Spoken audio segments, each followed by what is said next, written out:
Shalom. Good morning to all.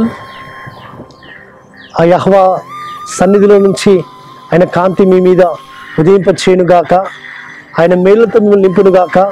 ప్రియులారా, అనుదిన కృపల భాగంగా వస్తున్న లేఖన భాగం చూసుకుంటుంటే పరిశుద్ధ గ్రంథంలో నుంచి అపోస్తలుడైన పౌలు కొరింథీయులకు రాసిన 2వ పత్రిక 5వ అధ్యాయము 14వ వచనము, మెస్సయ్య ప్రేమ మమ్మను బలవంతము చేయుచున్నది. అవును ప్రియులారా, ఆ యెహోవా మెస్సయ్య ప్రేమ ఈ లోకంలో ప్రతి పాపిని కూడా ప్రేమించింది. ప్రతి వ్యక్తిని దగ్గరికి వెళ్ళింది ఆ ప్రేమ.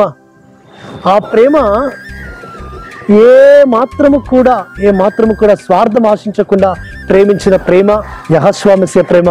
ఆ ప్రేమ అగాపే ప్రేమ. కాబట్టి సమస్త మానవాళి కొరకు ప్రేమించబడిన, సమస్త మానవాళి కొరకు రక్తము చిందించబడిన ఆ యెహోవా మెస్సయ్య ఆయన ప్రేమించాడు కాబట్టి మనం రక్షింపబడ్డాం. ఆ ప్రేమను పొందుకున్నాం మనము. కాబట్టి మనము కూడా ఈ లోకంలో ఇతరులను ప్రేమించబద్ధులమైనాం. కాబట్టి ఇతరుల యొక్క క్షేమం కొరకు, ఇతరుల యొక్క అవసరతలు తీర్చబడడానికి కొరకు, ఇతరుల యొక్క మేలు కొరకు మనము కూడా ప్రయాసపడాలి. మెస్సయ్య ప్రేమ మనలో ఉంటే, మెస్సయ్య ప్రేమ మనలో గనుక సార్థకమైతే, మెస్సయ్య ప్రేమతో నేను ప్రేమించబడ్డానని నీకు నిశ్చయిత కలిగితే నువ్వు కూడా ఇతరులను ప్రేమిస్తావు సుమా. కాబట్టి అందుకే ఆయన ఏమంటూ వస్తుందంటే, యెహోవా మెస్సయ్య ప్రేమ మమ్మల్ని బలవంతము చేయుచున్నది.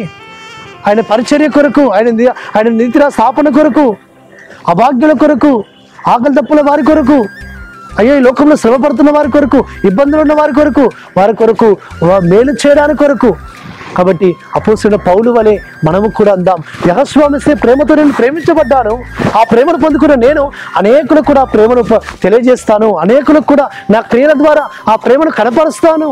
అనేకులకు కూడా ఆ ప్రేమను నేను నా మాటలలో, నా క్రియలలో, నా చూపులలో, నా నడవడికలో తెలియపరుస్తాను.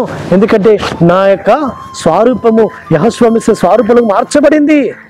ఎందుకంటే యెహోవా మెస్సయ్య స్వరూపము ప్రేమాస్వరూపి అయిన ఆ ప్రేమమైన యెహోవా నన్ను ప్రేమించాడు. కాబట్టి నేను కూడా నా సహోదరుని ప్రేమించబద్దున్నానని మనం ప్రేమించాలి. కాబట్టి ఆ ప్రేమ మనల్ని బలవంతం చేయాలి. అంటే ఏంటంటే ఇతరులకు సహాయం చేయడం, ఇతరులకు మేలు చేయడం, ఇతరులను ఆదుకోవడం, ఇతర కష్టాల్లో మనం మన హస్తం చాపడం, మన గుప్పిలు విప్పడం. కాబట్టి మన అవసరమైన వారి దగ్గరికి వెళ్ళడం, వారికి మంచి చేయడం, మేలు చేయడం. కాబట్టి ఆ ప్రేమ క్రియారూపకమైన ప్రేమను కనపరచాలని యెహోవా మెస్సయ్య కోరుతున్నాడు సుమా. అది అపోస్తలుడైన పౌలు పత్రికలలో రాస్తున్నాడు. అట్టి ప్రేమను మనం పొందుకున్నాం. మనం కూడా ప్రేమిస్తాం. ఆ ప్రేమ మనల్ని స్థిరపరచునుగాక. యెహోవా మెస్సయ్య ప్రేమతో మనల్ని నడిపించునుగాక. ప్రార్థన చేసుకుందాం. పరలోకమందున్న మా తండ్రి సర్వోన్నతుడా, మీ ప్రేమ మమ్మల్ని బలవంతం చేర్చున్నదని మాట్లాడే మాట మా పక్షం నెరవేర్చమని ప్రార్థిస్తూ, మారశకుడు విమర్శకుడు నజరేయుడైన యెహోవా మెస్సయ్య ప్రేమ, యెహోవా మెస్సయ్య నామమున స్తుతించి ప్రార్థించి వేడుకుంటున్నాము తండ్రి. ఆమేన్. సర్వోన్నతుడు, సర్వాధికారి అయిన జీవాధిపతి అయిన యెహోవా మెస్సయ్య కృప, కనికరము, ఆయన కాపుదల నిరంతరం మనకు తోడుగా ఉండి మనల్ని బలపరచును గాక. ఆమేన్.